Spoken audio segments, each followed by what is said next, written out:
Retomamos la narración del vídeo Alfonso III, el reino de Asturias se divide. Cuando Alfonso III, obligado a abdicar por su familia, sus hijos se repartieron el reino de Asturias. Ordoño se quedó con Galicia y las tierras portuguesas, Fruela con Asturias y García con León, Castilla y Álava. Este fue considerado por sus hermanos la figura superior. En los años siguientes, el centro de la vida política se trasladó de Oviedo a León. La consecuencia de dicho traslado es que el reino de León estaba mucho más expuesto a los ataques musulmanes. El periodo que vamos a desarrollar en este vídeo abarca desde el año 911 hasta el año 931. En tan solo 20 años pasaron 5 reyes por el reino de León, lo que va a dar lugar a una inestabilidad. De estos 5 reyes, el reinado más destacado fue el de Ordoño II. El primer rey de León fue García I, que tuvo un reinado breve tan solo de 4 años. En ese tiempo realizó una expedición contra el Andalus, penetrando hasta la comarca de Toledo y Talavera para ayudar a los rebeldes de la Marca de Toledo, regresando a León con muchos prisioneros. También se apoyó en los condes castellanos y con su autorización repoblaron Roa, Osma, Aza, Clunia y San Esteban de Gormaz, llevando la frontera de Castilla hasta el río Duero, lugar durante mucho tiempo constantes guerras y disputas entre cristianos y musulmanes. Además, García I apoyó las pretensiones de los condes castellanos de conquistar La Rioja, también codiciada por los pamploneses y defendida por los Banucasí. De hecho, en el 914 los venció en Arnedo con la ayuda de Sancho Garcés I de Pamplona. Otra de las cosas que hizo García I fue proteger los monasterios, como el de San Isidro de Dueñas, San Cipriano de Valdesat, San Pedro de Eslonza o San Miguel de Escalada. Además de donarlos a estos monasterios con territorios, incluida su población, a iglesias cercanas los costeó con los gastos de culto y iluminación y los sufragó sus necesidades de alimentación y vestido. García I murió sin descendencia, unos dicen que por causas naturales y otros por las heridas producidas en la batalla de Arnedo. Fue sustituido por su hermano Ordoño II, hasta estos momentos rey de Galicia y de los territorios portugueses.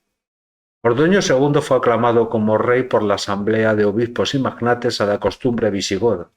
Fue ungido y coronado. Su hermano Fruela, rey de Asturias, reconoció su superioridad. Ordoño II consolidó su alianza con el reino de Pamplona a través de matrimonios. Ordoño II y sus hijos Alfonso y Ramiro casaron con las hijas de Sancho Garcés I, Sancha, Oneca y Urraca, respectivamente. Sancho Garcés I y Ordoño II actuaron conjuntamente, afianzando y extendiendo sus fronteras. Ordoño II fue considerado un gran militar. Antes de ser rey de León tomó Évora, dando muerte a su gobernador, destruyendo sus torreones y murallas y obteniendo un gran número de prisioneros. Esto causó un gran impacto en Al-Ándalus. Y ya como rey de León, saqueó la comarca de Mérida e hizo pagar al señor de Badajoz un tributo. Para mostrar su gratitud, Ordoño II inició las obras de la Catedral de León, donando su propio palacio y realizando donaciones de tierras a la diócesis. No tardó en llegar la respuesta de Abderramán III en el año 917. Tras haber pacificado al Andalus, se dirigió a San Esteban de Gormaz, en aquellos momentos llamado Castromoros, centro neurálgico de la repoblación cristiana. Pero Abderramán sufrió una grave derrota y su general fue hecho prisionero, al que decapitaron y expusieron su cabeza al lado de la de un jabalí en las almenas de San Esteban de Gormaz. Este éxito animó a Ordoño II y a Sancho Garcés I a realizar la conquista de La Rioja, que todavía estaba en manos de los Banucasí. Saquearon Nájera e Tudela y tomaron por un breve tiempo Calahorra y Arnedo. La reacción de Abderramán III fue contundente y en el año 920, en la batalla de Valdejunquera, al suroeste de Pamplona, los reyes cristianos sufrieron una derrota contundente. Los obispos de Tuy y Salamanca fueron hechos prisioneros, muchos condes y caballeros resultaron muertos en la batalla, las fortalezas de Muez y Viguera fueron asediados y los cautivos fueron degollados y se arrasaron todos los campos. Para Abderramán III no tuvo consecuencias territoriales esta victoria, tan solo quería mostrar su superioridad e infundir temor en sus adversarios. Sin embargo, sí que hubo consecuencia para el Reino de León. Los condes castellanos fueron acusados de no acudir en auxilio de las tropas. Algunos condes fueron apresados, pero pronto recobrarían su libertad. En el año 923, el avance de los reinos cristianos se paralizó por falta de acuerdo entre los reyes y por problemas internos en cada reino. Por ejemplo, en León, la alianza con los pamploneses era la manzana de la discordia.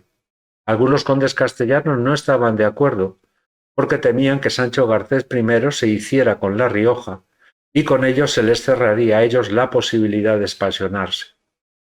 En los breves descansos del reinado de Ordoño II, este rey se dedicó a hacer donaciones a iglesias y monasterios, donde los obispos recibieron importantes posesiones, bienes, rentas y derechos que les permitieron amasar abundantes patrimonios. Asimismo, reconstruyó las murallas, edificó nuevos templos y palacios.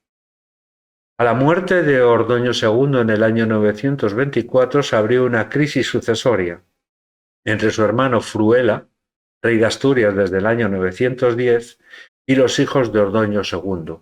Se impuso el primero, que tenía el apoyo de la Asamblea de los Nobles, y hubo represalias y persecuciones contra los hijos de Ordoño II y sus seguidores. Los condes castellanos aprovecharon esta crisis para autoproclamarse condado autónomo del Reino de León. Con Fruela II se rompió la alianza con Pamplona. Este se casó dos veces, la primera con una vasca y la segunda con un miembro de los Banu Qasi. De hecho, cuando Abderramán III atacó Pamplona en el 924, Fruela no fue en su auxilio. Pero el reinado de Fruela fue muy breve, tan solo un año. Murió de lepra, y nuevamente se produjo una crisis sucesoria entre los hijos de Ordoño II y el hijo de Fruela II, Alfonso Froilat, que fue proclamado rey, pero no llegó a ser coronado porque fue expulsado antes de que se le reconociera como tal, refugiándose en Asturias. Pero no se termina aquí la historia, porque los hijos de Ordoño II ataron a la greña y provocaron una guerra civil. Uno de los hijos, Sancho, apoyado por nobles y portugueses y por su hermano Ramiro, ambos estaban casados con las hijas de la nobleza gallega, y el otro hermano, Alfonso, estaba apoyado por Sancho Garcés I de Pamplona, su suegro, y por Alfonso Froilat, el hijo de Fruela II. Alfonso con estos apoyos salió victorioso y forzaron las negociaciones para repartirse nuevamente el reino. Alfonso, ahora ya Alfonso IV de León, Sancho se quedó con Galicia, Ramiro con las tierras portuguesas y Alfonso Froilat con Asturias. Pero va a durar muy poco la alegría. En el año 929 muere Sancho y su hermano Ramiro no hizo nada para sucederle, con lo cual el reino de Galicia pasó a incorporarse a los dominios de Alfonso IV. Pero 2 años después moriría Oneca, la esposa de Alfonso IV, y este decidió abandonar el trono y entrar en el monasterio de Sagún. Su hermano Ramiro fue coronado como Ramiro II. Al año siguiente, Alfonso IV anunció que reasumía sus funciones de rey. Alfonso Froilat y sus hermanos, junto con algunos condes castellanos, apoyaron dicha decisión. En estos momentos, Ramiro II estaba en Zamora reclutando tropas para apoyar a los rebeldes contra Abderramán III. Ramiro II no suspendió esta campaña y volvió a León, derrotando a su hermano Alfonso, a los hermanos de Alfonso Froilat, y los encerró a todos en el monasterio de Ruiforco de Torio. Pero no solo se quedó en encerrarlos, sino que los cegó. Todos ellos morirían en el año 933. Con lo cual estamos viendo que el inicio del reino de León fue bastante problemático, a excepción del reinado de Ordoño II.